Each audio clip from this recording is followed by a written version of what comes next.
At approximately 2:30 in the morning, I received a call from the town's dispatch center regarding an alleged disturbance at Ravenswood Cemetery, a historic burial ground dating back over a century. The caller, who identified themselves as a concerned citizen, reported unusual activity within the cemetery. Responding to the call, I proceeded to investigate the situation. Upon my arrival at Ravenswood Cemetery, I noted that the atmosphere was unusually frigid for the season, with a dense, chilling fog enveloping the gravestones. The cemetery appeared deserted upon initial observation, and no visible signs of criminal activity were evident. As I ventured further into the cemetery, I detected a faint, eerie melody. The source of this melody could not be determined, and its spectral quality added an unsettling dimension to the scene. I proceeded to investigate the source of the sound. In a central section of the cemetery, I encountered a small group of individuals, approximately 5 in number, who were huddled around a weathered grave marker. The individuals, aged 25 to 30, appeared to be engaged in a form of ritual or seance, their actions obscured by the thick fog. The individuals were dressed in dark attire and were unresponsive to my verbal commands to cease their activities. I approached them cautiously and identified myself as a police officer. It was then that I noticed their expressions. They appeared transfixed and eerily serene, as if in a trance. The individuals continued their ritual, which involved the rhythmic chanting of incantations, accompanied by flickering of candles. The temperature in the immediate vicinity seemed to drop even further, intensifying the feeling of unease. As I attempted to gain control of the situation, a sudden gust of frigid wind extinguished the candles. The individuals, seemingly unfazed, raised their hands towards the gravestone, and the atmosphere grew noticeably colder. At this juncture, I began to experience an overwhelming sense of dread and bone-chilling sensation that permeated my entire being. It was as if the very essence of the cemetery itself had turned against me. Despite my best efforts, I was unable to deter the individuals from their activities. The situation continued to escalate as the individuals' chanting reached crescendo. Suddenly, an otherworldly, ghostly figure emerged from the ground near the headstone. The figure's appearance was fleeting and indistinct. I immediately retreated from the scene, and upon regaining a safe distance, I radioed for additional units and requested the assistance of paranormal experts. Backup officers arrived promptly, but when we returned to the site, the individuals and the apparition had vanished without a trace. At approximately 1:15 in the morning, I received a dispatch call regarding a disturbance at 26 Elm Street, a seemingly ordinary suburban residence. The caller, identified as Mrs. Emily Wilson, reported suspicious activity in her home. Responding to the call, I proceeded to investigate the situation. Upon arrival at the scene, I observed that the exterior of the residence appeared unremarkable. No signs of forced entry or obvious criminal activities were evident. I made contact with Mrs. Wilson, a homeowner residing alone, who appeared visibly distressed and agitated. Mrs. Wilson provided an account of disturbing events that had transpired within her home. She reported hearing unexplainable noises originating from the basement, which she described as rhythmic and resembling faint whispers. According to her statement, these sounds began several nights prior and had persisted. Entering the residence, I accompanied Mrs. Wilson to the basement area, which she had described as the source of the noises. The basement was dimly lit and contained typical household items, including storage boxes, a washer, and a dryer. As we descended the stairs, the atmosphere grew palpably tense. Upon reaching the basement, we both distinctly heard the faint rhythmic whispering sounds that Mrs. Wilson had described. The origin of these noises could not be determined, but they seemed to emanate from the darkest corner of the basement. I conducted a thorough search of the area, which yielded no immediate explanation for the sounds. While investigating, Mrs. Wilson suddenly claimed to see a shadowy figure moving within the darkness. She described it as a human-like silhouette with elongated limbs, moving in an unnatural and erratic manner. I observed no such figure, but could discern Mrs. Wilson's heightened distress. Mrs. Wilson's fear escalated as she insisted that the shadowy figure was approaching her. At this point, I deemed it necessary to escort her out of the basement to ensure her safety. She was visibly shaken and insisted that the entity was malevolent. Upon exiting the basement, we contacted additional units for support. A subsequent search of the residence by uniformed officers yielded no evidence of intruders or criminal activity.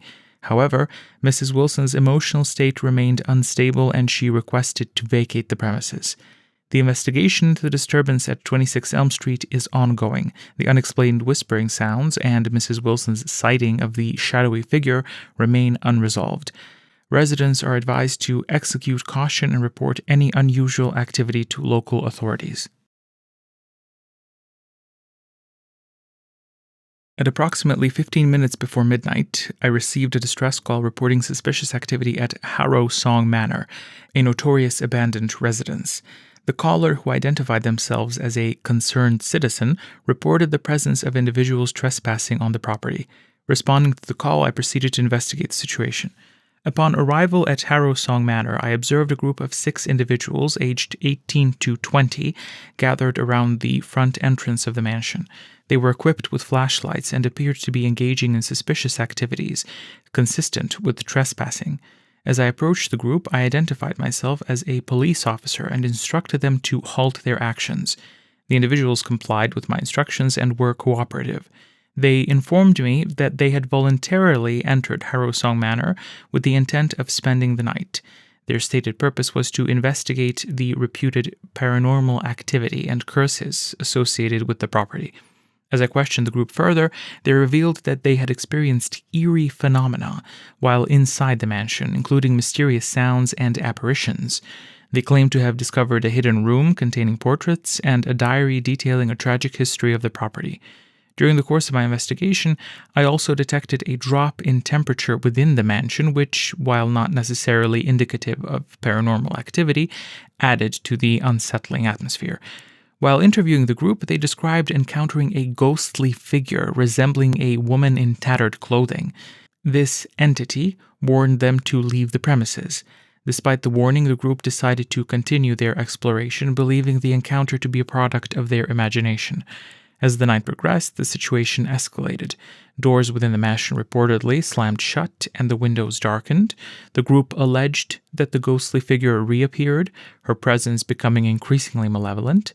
Their accounts were consistent in describing a series of unexplained events and a growing sense of dread. The situation took a tragic turn when, according to the group's statements, one member disappeared before their eyes, followed by the disappearance of the remaining individuals one by one.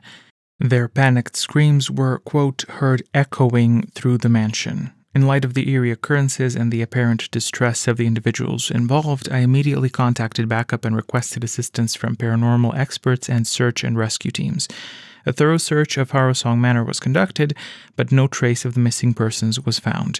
The incident remains unresolved, and the whereabouts of the individuals who entered the property are unknown.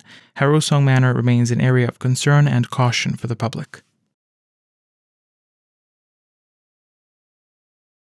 On July 15th, at approximately 30 minutes before midnight, I received a distress call from a group of campers in Blackwood Forest. They reported a series of unnerving events that had transpired during their camping trip. Responding to the call, I proceeded to investigate the situation.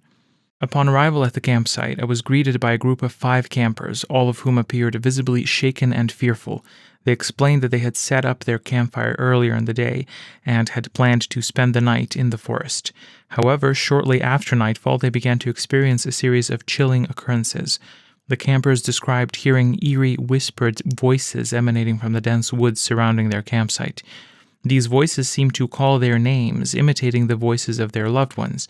Despite searching the area, they found no signs of other campers or intruders. The campers attempted to leave the forest, but found that they were unable to locate the trail they had used to enter. As the situation escalated, they claimed to have witnessed shadowy figures moving among the trees, their movements unsettlingly fluid and unnatural. The figures never approached the campsite, but remained at a distance, observing the campers.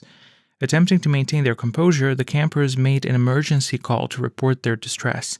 It was then that they heard a haunting, mournful melody drifting through the trees, seemingly coming from nowhere and everywhere at once. This melody heightened their fear, and they awaited my arrival in a state of profound distress. Upon conducting a preliminary investigation, I found no evidence of foul play or unauthorized individuals in the vicinity. I assured the campers that they were safe and accompanied them out of the forest. The incident in the Blackwood Forest remains unexplained, and the campers' experiences defy rational explanation. On September 22nd at approximately 21:45, I responded to a report of suspicious activity at the Pines campground.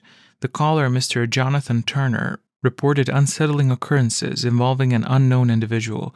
Responding to the call, I proceeded to investigate the situation. Upon arriving to the campground, Mr. Turner, the caller, directed me to his campsite. He explained that he and his friends had been camping for the weekend and had experienced a series of strange events over the past 2 nights. These events included hearing footsteps outside their tents, whispering conversations, and the sensation of being watched. As Mr. Turner elaborated on these incidents, his friend, Mr. Robert Foster, and Mrs. Lauren Taylor confirmed his accounts. They reported feeling an unsettling presence and claimed that their belongings had been tampered with during the night. None of them could provide a description of the individual responsible. Upon inspection of their campsite, no signs of forced entry or theft were evident. The surrounding woods were dense and offered concealment, but no direct evidence of an intruder was discovered. Additional campers in the vicinity were interviewed but reported no unusual activity. They were advised to remain vigilant and report any suspicious behavior. Due to the lack of concrete evidence, no formal report or charges were filed. Mr. Turner and his friends were advised to contact the authorities immediately if they encountered any further incidents. I remained on site for an extended period to ensure the campers' safety. The incidents reported at the Pines campground remain unexplained, and no identifiable individual responsible for the unsettling occurrences was found. The situation may have been a result of heightened anxiety in a remote camping environment. No criminal activity was confirmed.